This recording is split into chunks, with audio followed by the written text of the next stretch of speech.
Kevin Denofa. Presents. Един направи сцена на пазара. Откакто излезе на пазара, минаха 9 минути.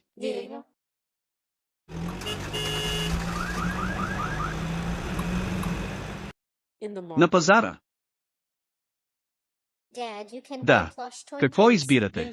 Да, и можете да купите плюс играчка. Моля, Спонж Боб, квадратни панталони. Виж дали работи. Боже мой, това е много скъпо от страна на Боже.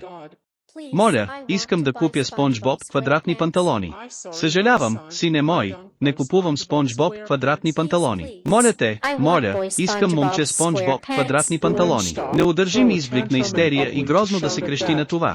Не се държиш добре, когато се прибера и ние сме вкъщи. Всички говорим вкъщи. Млъкни, мъртъв, тази глупава съдба и няма да ми пречи бизнесът и нека се приберем и да спрем това видео. Вкъщи. Но как смееш да направиш сцена на пазара?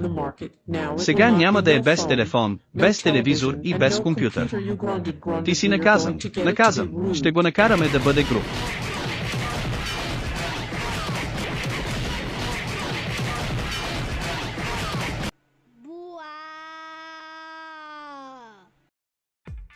Край.